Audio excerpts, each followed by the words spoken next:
امین فہیم کو اس وقت شدید مایوسی ہوئی جب ان مذاکرات میں ان کے سامنے یہ شرط رکھی گئی کہ وزیر اعظم بننے کے بعد بے نظیر بھٹو سے کوئی رابطہ نہیں رکھیں گے۔ میں نے کہا کہ مخدوم صاحب، عموماً یہ کہا جاتا ہے کہ بے نظیر بھٹو نہیں چاہتی تھی کہ پیپلز پارٹی میں سے کوئی سندھی لیڈر وزیر اعظم بنے، کیونکہ اس کے بعد ان کی اپنی بارگیننگ پوزیشن ہمیشہ کے لیے کمزور ہو جاتی۔ امین فہیم نے بڑی شدت سے اس تاثر کو مسترد کیا اور کہا کہ بے نظیر بھٹو واقعی انہیں وزیر اعظم بنانا چاہتی تھیں، اور یہی وجہ تھی کہ آصف علی زرداری کو 2002 کے انتخابات کے بعد حکومت بنانے کے لیے ہونے والے مذاکرات میں شامل کیا گیا تھا۔ میں نے کہا کہ امین فہیم صاحب، یہ بھی کہا جاتا ہے کہ آپ کے بیٹے کو بھی سندھ کا وزیر اعلیٰ نہ بنانے میں بے نظیر بھٹو کا بڑا ہاتھ تھا، حالانکہ جنرل مشرف اور آپ کے ساتھی آپ کے بیٹے کو یہ عہدہ دینے کے لیے تیار تھے۔ امین فہیم نے یہ کہہ کر پھر بے نظیر بھٹو کا دفاع کیا کہ ایسی بات ہرگز نہیں تھی۔ جب انہیں جنرل مشرف کی طرف سے یہ پیشکش کی گئی کہ وہ اپنے بیٹے کو سندھ کا چیف منسٹر بنوا لیں تو انہوں نے محترمہ سے رابطہ کر کے یہ ساری بات انہیں بتائی تھی۔ محترمہ نے انہیں کہا تھا کہ وہ اپنی پارٹی کے لوگوں کو اعتماد میں لیں، اور سب لوگ تقریباً اس پر راضی بھی ہو گئے تھے۔ جنرل مشرف اور پیپلز پارٹی کے درمیان ڈیل تقریباً فائنل ہو چکی تھی۔ جنرل مشرف نے ان کے بیٹے کو وزیر اعلیٰ سندھ بنانے کی منظوری دے دی تھی۔ چودھری شجاعت حسین اور وزیر اعظم ظفر اللہ جمالی نے کراچی پہنچ کر ایک پریس کانفرنس میں ان کے بیٹے کو چیف منسٹر بنانے کا اعلان کرنا تھا۔ اس پریس کانفرنس سے چند گھنٹے پہلے امین فہیم کو ایک ٹیلی فون کال آئی۔ انہیں کہا گیا کہ وہ اپنے بیٹے کو کہیں کہ اگر وہ وزیر اعلیٰ بننا چاہتے ہیں تو پہلے پیپلز پارٹی سے اعلان لا تعلقی کریں۔ یہ فون کال سن کر امین فہیم کو یوں محسوس ہوا جیسے ان کے ساتھ ایک دفعہ پھر دھوکہ کیا گیا تھا۔ انہوں نے آگے سے جواب دیا کہ ان کا بیٹا پیپلز پارٹی کو کبھی نہیں چھوڑے گا۔ یوں یہ ساری ڈیل ختم ہو گئی۔ امین فہیم کا خیال تھا کہ بے نظیر بھٹو انہیں وزیر اعظم بنانا چاہتی تھیں، لیکن اس وقت کی اسٹیبلشمنٹ نے ان سے ساری بات چیت کر کے آخری لمحے پر انہیں دھوکہ دیا جب ان کے سامنے یہ شرط رکھی گئی کہ وہ بے نظیر بھٹو سے رابطہ بھی نہیں کریں گے اور ان کا بیٹا وزیر اعلیٰ سندھ بننے سے پہلے پیپلز پارٹی چھوڑ دے گا۔ امین فہیم کو یہ دونوں شرائط منظور نہیں تھیں۔ میں امین فہیم سے یہ جاننا چاہتا تھا کہ پھر پیپلز پارٹی کو کیسے توڑا گیا۔ فیصل صالح حیات اور راؤ سکندر اقبال جیسے لیڈر جنہیں جنرل ضیاء نہیں توڑ سکا تھا، انہیں جنرل مشرف نے کیسے پیپلز پارٹی چھوڑنے پر مجبور کر دیا تھا۔ امین فہیم نے بتایا کہ اکتوبر کے انتخابات کے بعد پارٹی کے اندر دو دھڑے بن گئے تھے۔ ایک کا خیال تھا کہ ہمیں پی ایم ایل کیو کے ساتھ مل کر حکومت بنانی چاہیے، جبکہ دوسرا اپوزیشن میں بیٹھنے پر اصرار کر رہا تھا۔ فیصل صالح حیات جیسے لیڈر ہر قیمت پر اقتدار چاہتے تھے۔ وہ بے نظیر بھٹو کی اس حکمت عملی کو نہیں سمجھنا چاہ رہے تھے جس کے تحت وہ جنرل مشرف پر اپنا دباؤ بڑھا کر پیپلز پارٹی کے لیے ایک بہتر ڈیل کرنے کی پوزیشن میں آ گئی تھیں۔ پیپلز پارٹی کا یہ نیا گروپ جس کی قیادت فیصل صالح حیات کر رہے تھے، ان سے میں اسلام آباد کلب میں ملا تھا۔ ان سب کا یہ کہنا تھا کہ وہ اپوزیشن بینچوں پر بیٹھنے کے لیے تیار نہیں تھے، وہ سب اقتدار چاہتے تھے اور اس مقصد کے لیے وہ بے نظیر بھٹو کے خلاف مختلف بہانے تراش رہے تھے۔ پیپلز پارٹی کا یہ نیا گروپ چاہتا تھا کہ وہ ان کے لیڈر بنے اور جنرل مشرف کے ساتھ مل کر حکومت بنائیں۔ فیصل صالح حیات پر سیکرٹ ایجنسیوں کا بہت دباؤ تھا، ان پر نیب کے کیسز تھے اور ان کا نام پہلے ہی ایگزٹ کنٹرول لسٹ میں ڈال دیا گیا تھا۔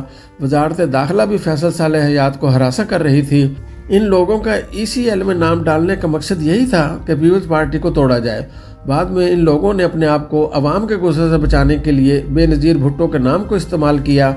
میں نے امین فہیم سے پوچھا کہ کیا بے نظیر بھٹو نے کبھی ان سے ان رپورٹس کے بارے میں سوال و جواب کیے تھے جو ان کی ذات کے حوالے سے سامنے آتے رہتے تھے؟ وہ بولے کہ بے نظیر بھٹو نے کبھی ان پر کوئی شک نہیں کیا تھا، اگرچہ ان کے کانوں میں کئی دفعہ ان کے خلاف زہر اگلا جاتا تھا کہ وہ اسٹیبلشمنٹ کے پسندیدہ سیاستدان ہیں اور کسی وقت بھی بی بی کو دھوکہ دے سکتے ہیں۔ یہ انٹرویو ختم ہونے سے پہلے میں نے امین فہیم صاحب سے ایک بات پوچھی کہ آخر کیا وجہ ہے کہ جب بھی اسٹیبلشمنٹ کو پیپلز پارٹی توڑ کر نیا وزیر اعظم بنانے کی ضرورت پیش آتی ہے تو وہ آپ سے مذاکرات شروع کر دیتے ہیں، آپ کو ہی یہ ساری پیشکشیں کیوں کی جاتی ہیں؟ میرا سوال سن کر امین فہیم مسکرائے اور ان کی مسکراہٹ میں ہی میرے سوال کا جواب موجود تھا۔ امین فہیم سے میرا دوسرا رابطہ 4 سال بعد 2007 میں لندن میں ہوا، جہاں وہ ایک دفعہ پھر بے نظیر بھٹو اور جنرل پرویز مشرف کے درمیان ایک نئی ڈیل کرانے کے لیے سرگرم تھے۔ بے نظیر بھٹو انہیں ایک دفعہ پھر جنرل مشرف اور سیکرٹ ایجنسیوں کے سربراہوں سے ایک اچھی ڈیل لینے کے لیے استعمال کر رہی تھیں۔ رحمان ملک طارق عزیز کو ڈیل کر رہے تھے، جبکہ جنرل مشرف کے ساتھ رابطوں کا ذریعہ امین فہیم تھے۔ امین فہیم نے خود مجھے لندن میں بتایا تھا کہ وہ کئی دفعہ جنرل مشرف کے ساتھ ڈھلتی رات کے لوازمات سے لطف اندوز ہو چکے تھے۔ وہ کئی دفعہ ایک دوسرے سے گلاس ٹکرا چکے تھے۔ ایک خوشگوار اور مدہوشی کے عالم میں جنرل مشرف انہیں اکثر یہ کہتے کہ وہ بے نظیر بھٹو کو چھوڑ دیں، وہ ان کے مزاج کے بندے ہیں، بہتر یہ ہے کہ وہ ان کے ساتھ شامل ہو جائیں۔ جنرل مشرف کا خیال تھا کہ مدہوشی کے ان لمحات میں امین فہیم شاید بہک جائیں، لیکن مخدوم نے بھی کچی گولیاں نہیں کھیلی ہوئی تھیں۔ یوں وہ دونوں ایک دوسرے کو داد تحسین دیتے رہے اور 2002 کی نسبت اب کی دفعہ امین فہیم بے نظیر بھٹو اور جنرل مشرف کو ایک نیا معاہدہ کرنے پر تیار کر چکے تھے۔ اب کی دفعہ جنرل مشرف بدلتے ہوئے عالمی اور ملکی حالات کے پیش نظر بے نظیر بھٹو کو وزیر اعظم بنانے پر تیار ہو گئے تھے۔ امین فہیم سے میرا تیسرا ٹاکرا 2008 کے شروع میں ہوا، جب فروری کے انتخابات کے بعد وہ اپنے آپ کو پاکستان کا وزیر اعظم کہنے لگ گئے تھے۔ اس میں ان کا قصور بھی نہیں تھا، کیونکہ نوڈیرو میں بے نظیر بھٹو کی شہادت کے بعد ہونے والی پہلی پریس کانفرنس میں آصف علی زرداری صاحب نے اپنے آپ کو بلاول بھٹو زرداری کے ساتھ کو چیئر پرسن منتخب کرا کر یہ اعلان کیا تھا کہ امین فہیم ان کے وزارت عظمیٰ کے امیدوار ہوں گے۔ 29 دسمبر 2007 کو نوڈیرو میں ہونے والی اس پریس کانفرنس میں میں بھی موجود تھا۔ میں وہاں بے نظیر بھٹو کی شہادت کے بعد اپنے اخبار دی نیوز کے لیے رپورٹنگ کرنے کے لیے بھیجا گیا تھا۔ یہی وجہ تھی کہ فروری کے انتخابات میں جب پیپلز پارٹی نے اکثریت حاصل کر لی تو امین فہیم نے اپنے آپ کو ملک کا وزیر اعظم سمجھنا شروع کر دیا تھا۔ ان کے 40 سال پرانے دوست سینیٹر انور بیگ نے امین فہیم کو اسلام آباد میں غیر ملکی سفیروں سے ملانا شروع کر دیا تھا۔ بہت سارے سفیر تو خود امین فہیم سے ملنا چاہتے تھے تاکہ وہ ملک کے نئے وزیر اعظم کو قریب سے دیکھ کر ان کے بارے میں اپنا ایک تاثر قائم کریں۔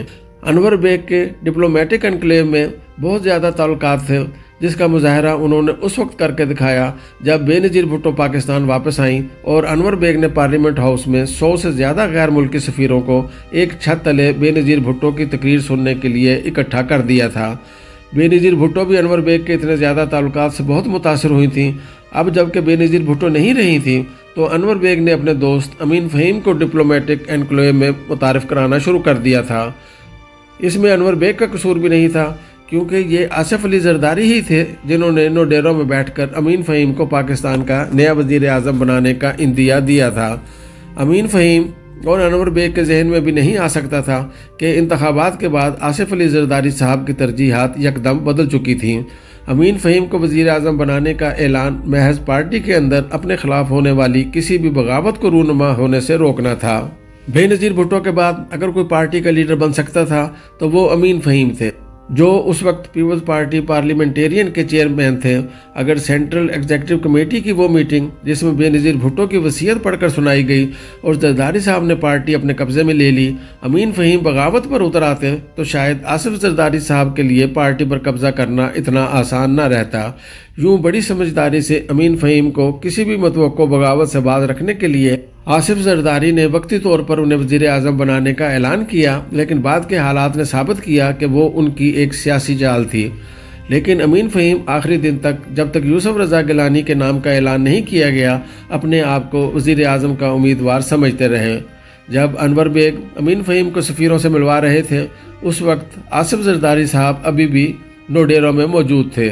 جب مجھے ان ملاقاتوں کا علم ہوا تو میں نے دی نیوز میں اس کی ایک سٹوری فائل کی، اور تو اور امریکی سفیر بھی انور بیگ کے گھر پر آ کر خصوصی طور پر امین فہیم سے ملی تھیں اور انہوں نے بھی ایک طرح سے اپنی طرف سے کلیئرنس چٹ دے دی تھی۔ انور بیگ اور امین فہیم نے اپنے تئیں ہوم ورک پورا کر لیا تھا۔ جب امریکن سفیر کو ان کے وزیر اعظم بننے پر اعتراض نہیں تھا تو باقی پھر پیچھے کیا رہ جاتا ہے۔ یوں امین فہیم کے وزیر اعظم بننے میں کچھ دن باقی رہ گئے تھے۔ جب یہ سٹوری چھپی تو مجھے انور بیگ نے فون کر کے کہا کہ کلاسرا صاحب، آپ نے تو امین فہیم کے وزیر اعظم بننے کے امکانات تقریباً ختم کر دیے ہیں۔ میں بڑا حیران ہوا تو وہ بولے کہ آج امین فہیم کی کچھ مغربی سفارتکاروں سے ملاقاتیں تھیں۔ اس خبر کے چھپنے کے فوراً بعد امین فہیم کو بتایا گیا کہ وہ تمام ملاقاتیں چھوڑ کر فوری طور پر نوڈیرو پہنچیں۔ آصف زرداری صاحب ان سے کچھ صلاح مشورہ کرنا چاہتے ہیں۔ بیگ صاحب کا خیال تھا کہ یہ صلاح مشورہ محض بہانہ تھا۔ دراصل زرداری صاحب نہیں چاہتے تھے کہ امین فہیم غیر ملکی سفیروں سے ملیں۔ اس کا مطلب بڑا واضح تھا کہ آصف زرداری کا ذہن تبدیل ہو چکا تھا اور امین فہیم اب اس ملک کے نئے وزیر اعظم نہیں ہوں گے۔ وہی ہوا جس کا اندیشہ انور بیگ نے ظاہر کیا تھا۔ نوڈیرو سے واپسی پر امین فہیم کو اندازہ ہو چکا تھا کہ ان کی کہانی ختم ہو گئی ہے، لیکن انہوں نے بھی آخری لمحوں تک آصف زرداری پر اپنا دباؤ رکھنے کا فیصلہ کیا۔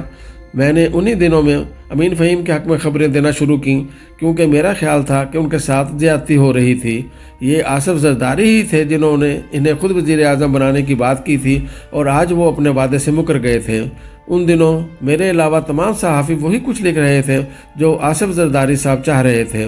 کسی صحافی نے ان کے ذریعے ججوں کو بحال کرانا تھا، تو کسی نے اپنی مرضی کی تقرریاں کرانی تھیں، اور کوئی محض ان کی خوشنودی حاصل کرنے کے لیے دن رات ان کا تبلچی بنا ہوا تھا۔